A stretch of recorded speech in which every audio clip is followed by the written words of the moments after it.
Welcome to MMA Fancast. My name is Luke Payson, and I am honored to have first-time guest of the show and brand new Line Cagefighting champion, the Fireball Kid, Chase Thomas. Chase, welcome to the show, champ. Hey, thanks for having me, man. Put the title back up on your shoulder and say something. It only records if you talk. Thanks for having me, man. Much better. There you go. There you go. It was awesome to be in person, to see you. You're now 3-0. Let's kind of start right on Saturday night. 2-0, fighting for a title against I've seen him fight several times, very durable, very experienced Chance Grillo. Why'd you take that fight on your third fight? It was a big test. What led you to go into a title fight when you were 2-0 going into your third fight?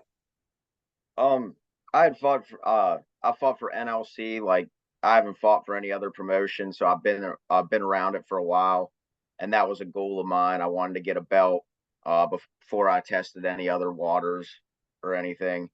And Chance, he was a step up in competition from my last two opponents, so I was really excited to test myself, and being for a belt just made it even better. Yeah, absolutely. I mean, that makes a ton of sense. New Line Cagefighting, great promotion. I got to see them for the first time for me live. It was cool because they had MMA, amateur and pro MMA, amateur and pro boxing, BJJ, and combat BJJ. So it was a great night. Talk through the fight. You ended up winning a really great decision, but there was a lot of exchanges. You appear to be very confident on your feet, ended up being almost purely a kickboxing fight. Talk through the fight. Yeah, I knew he was a brown belt in jiu-jitsu going in. I knew he had a lot of cage experience, so I didn't really want to put him where he was comfortable at, which was on the ground. So my game plan going into it was to strike with him. I was very confident in my striking. I thought I had better striking, and I just I've I just want to put a pace on him that he couldn't match all fight. Yeah, and that's what ended up happening. I was a little surprised that he didn't go on the offensive as far as initiating takedowns or things like that. He is a very dangerous. He's a friend of the show. He's been on a bunch of times. He's very dangerous in submissions. He's a brown belt, and obviously your striking got the better of him. You went to a decision all 6 minutes. Is that something that you also can be proud of? I know a lot of time guys want the 30-second knockouts. Who doesn't want that? But to be able to fight a guy with 3 times, this was your third fight, this was his 7th fight. So 3 times or double, more than double the amount of fight. What did you feel like the benefit was going to a full decision all 6 minutes? I was a little disappointed about the decision. I'm not going to lie. I really wanted to get a finish, but he did a very good job of keeping his hands up and blocking a lot of my overhands and a lot of my power strikes. So, yeah, it's always nice to get a finish, but at the end of the day, you do what you got to do. A win's a win, so I'll take it. Well, I appreciate the focus. You're young, you're 21 years old. The focus on constantly wanting to be the best, wanting to finish your opponent. I think that's why I kind of worded it that way. I think it's actually a benefit. Of course, everybody wants to finish, but I think it's benefit to go against a guy with more experience for the duration. You got more looks, you got more cage time, which is going to help you down the road. Having watched him live in person, I can give him hats off for working on his guard. He had a much higher guard. Obviously, some of your punches still got through, particularly up against the cage, but he had a much improved defense. And clearly that's something that he's learned from his other fights.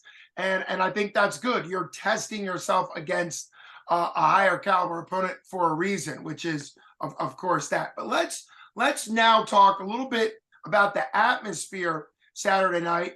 I get there. I've never been to a New Line show before. I'm walking in. It's this huge, beautiful Bridge Sports Complex, just massive complex. I'm walking in, and I must have seen 30 or 40 people just on the way in, going to the bathroom and getting my seat, that was wearing a black shirt that said the Fireball Kid.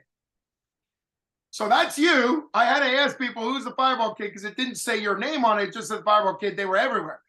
You obviously had a lot of fans. What led you to the Fireball Kid nickname? I think I have a suspicion because of your red hair. But what led to that? How long have you been using that nickname? And then talk about the number of fans you had and what that meant to you. Yeah, shout out to the Fitted Joint. These are pretty nice t-shirts. They did a really good job with them. And yeah, it was real different for me. Like usually I've fought, like every time I've fought, it's been 4 hours away. So, and everyone has always wanted to see me compete, but 4 hours is a long way. This is an hour and a half from home this time. So I was really excited actually finally getting to feel like the hometown guy for one. And the nickname is from commentator at New Line, Elijah Thacker. I didn't have a nickname in my first fight, but after my first fight, I did. He kind of just named me it during. Well, that's perfect. I mean, hats off to Isaiah for coming up with a great nickname. The Fireball Kid's a great nickname. Thanks for holding up that shirt. That's obviously exactly what I saw Saturday. It's a beautiful design. Really got me excited. Anytime I see a lot of fan t-shirts in the crowd, obviously as somebody who's there to kind of get a sense of what's going on. I didn't know you going into it, but it was super exciting to kind of see the fan support you had. You train and fight out of Maryland, I believe, and your home gym is Ryoma Academy. What led you to training at Ryoma, and kind of what's your background prior to MMA? I had a pretty decent high school wrestling career, and I was about to wrestle for Garrett College. Just was kind of like burnt out for a while, didn't really want to do anything, so I decided not to wrestle. Got out of shape for a while, and then I was like, I need something. Like, I need to find a way to compete. So I know Cody Matthews, one of my coaches. He had always helped out with wrestling, and I seen he was having a lot of success in MMA, and he really was how I was able to make the connection with Ryoma. Mm. Um, Ryoma is my home gym, but shout out to Bauer House MMA in Frederick. I make the trip down there usually twice a week. I've been down there. Coach Rob is great. He's worked with me and helped me a lot this fight camp. Well, thanks for the history coming into it. It's always fun. One of the reasons why I love doing MMA Fancast of all the people, the talent coming up locally is you get to hear stories like that. Cody Matthews has been on this show a few times, and he had an incredible fight. I'm sure you know, a great knockout win against Victor Lapari, who otherwise had been undefeated as a pro and was really an up-and-comer with a lot of excitement. Still, a lot of excitement. But he came in as the spoiler back April 15th and had an incredible fight there. Were you able to make that trip for Cody? You were? Okay. Yeah, I was out there. Definitely crazy, man. Knocking out a hometown guy. It was really cool. It's also, he is, like you mentioned, him as a coach, you know, he's a great fighter. He was talking to me behind the scenes about some of his plans, obviously, to build from that great win. And that's obviously what he needs to do and to kind of move forward. For you, you have a wrestling background. It's interesting because Saturday against your opponent, Grillo, I would have thought you were all kickboxing. So when did you fall in love with kickboxing? Is there a coach or coaches or sparring partners that really helped you adapt to kickboxing from a wrestling background? Yeah, before I was allowed, my coaches, before they let me compete in the cage, they entered me in a boxing match to make sure like my striking was there. And man, I just love striking since the first day I've done it. Like I honestly like to strike more than grapple for the most part. I think it's more fun in there. But I do whatever I need to do to win. I don't really have a style. I just consider myself a brawler, and I'm gonna try and put you out any way I can. Well, that makes perfect sense. And you were fighting under a rule set that did allow ground and pound, not elbows, but fists. So if you do get to a situation where you take somebody down, you're at a point where you can still do damage on the ground. I was really impressed. You called yourself a brawler, but I was really impressed because you had a lot of technical skills. You threw a lot of flurries and 3 or 4 punch combinations against Grillo. But for people that don't know, your shoulders are rotating very well back and forth. A lot of times, brawlers, they kind of square up and everything's like this, and that'll still be effective at some point. But it's more arm punching. You had a lot of fluidity. So even though you consider yourself a brawler, I would consider yourself a technical striker. But you do bring up a good point, champ, and that is part of MMA is to be well-rounded. I know that that word gets used a lot, but that is the only way to be successful in MMA. I didn't get to see your arsenal of takedowns because you didn't need it. So it's kind of cool that you have skills that didn't even show. Speaking of that, what skills do you want to show next time? To me, in addition to your really technical striking, I think your gas tank, a 6-minute fight might sound super short to people that have never fought before, but try even punching a heavy bag hard for 6 minutes straight, and you'll find out that it wears you out. But your gas tank looked good. What are you looking to showcase in your next fight?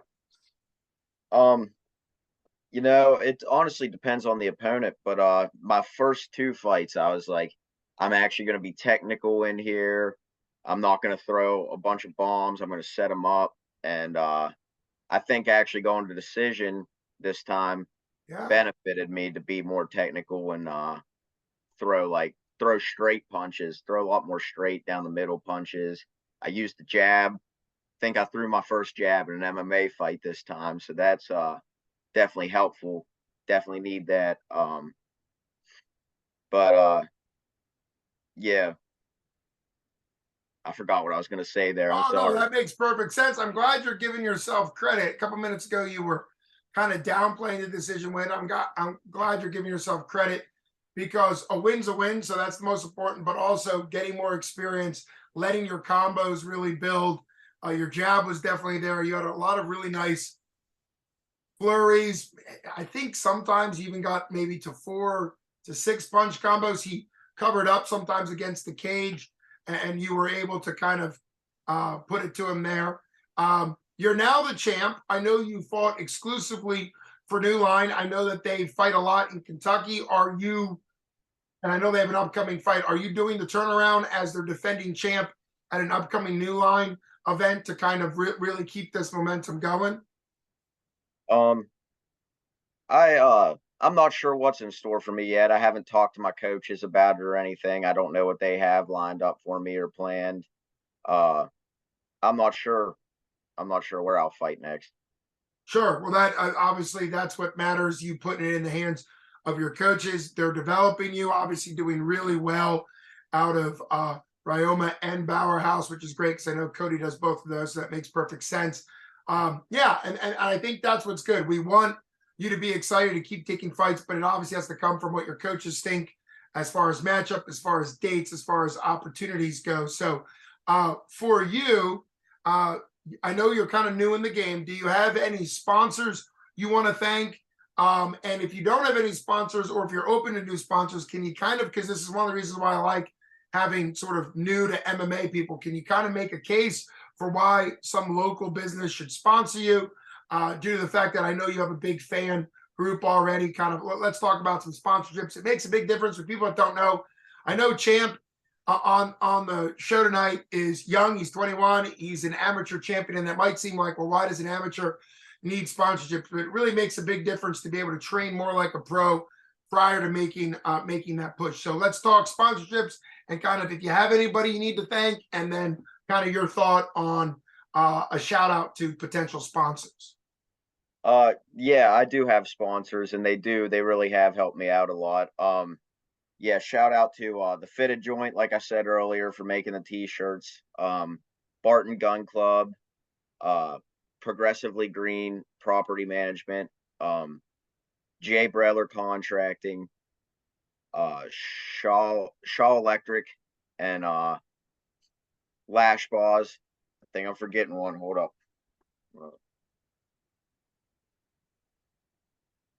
Addy Security, Wilhelm Beacon Funeral Home, and not sure if I said Mezzos already, but shout out Mezzos too.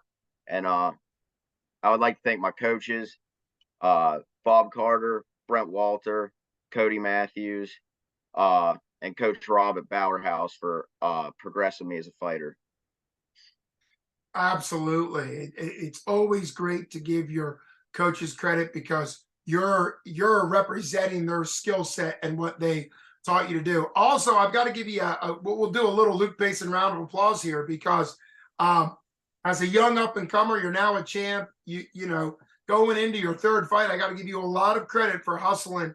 I don't think I've heard somebody your age with a whole shirt full of sponsors. So credit where credit's due for you to go out and get those sponsors. And obviously that's a long list. So I think it's great that you have that much support.